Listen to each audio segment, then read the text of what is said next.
CCR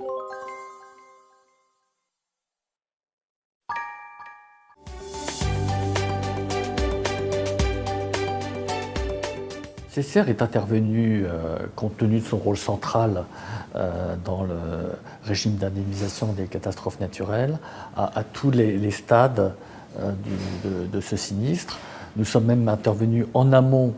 de la survenance de ce sinistre, puisque nous avons suivi les jours précédents la trajectoire du cyclone, et nous avons été capables, dès le 9 septembre, c'est-à-dire quelques jours seulement après qu'il ait frappé les îles de Saint-Martin et Saint-Barthélemy, nous avons été capables de fournir une première évaluation des dommages à un moment où, à la fois dans l'appareil public et même dans la profession, on n'avait pas forcément conscience de l'énormité des dégâts et des sommes en jeu. Nous avons par après mobilisé nos équipes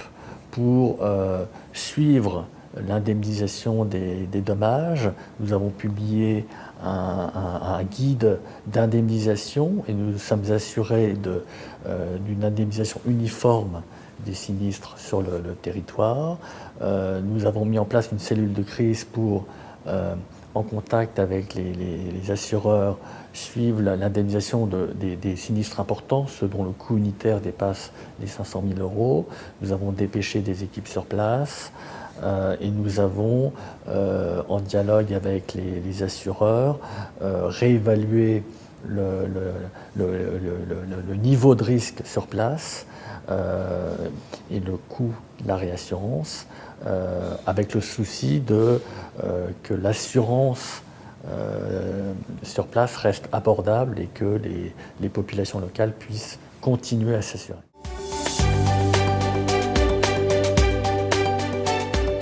Le premier enseignement, c'est qu'on voit tout l'intérêt d'avoir un régime d'indemnisation avec un préfinancement,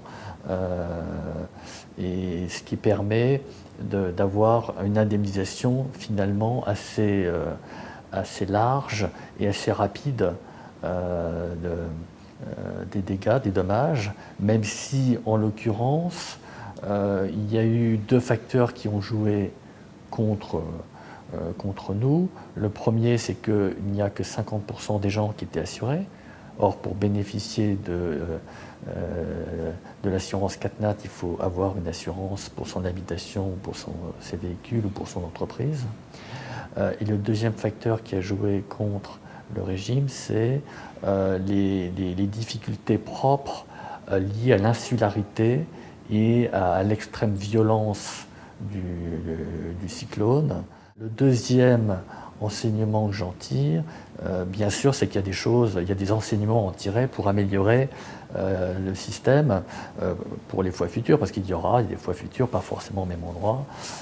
et pas forcément en outre-mer, peut-être en métropole.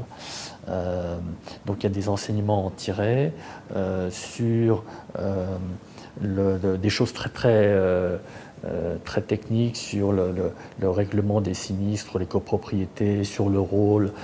des experts auprès des assurés, sur telle ou telle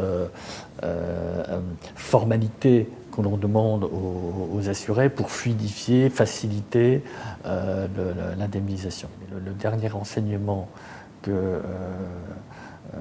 je tire de cette catastrophe, c'est qu'on a vraiment, pour le coup, des progrès à faire en matière de prévention des risques après événement. Être capable de pouvoir reconstruire mieux et ailleurs pour ne pas subir à répétition des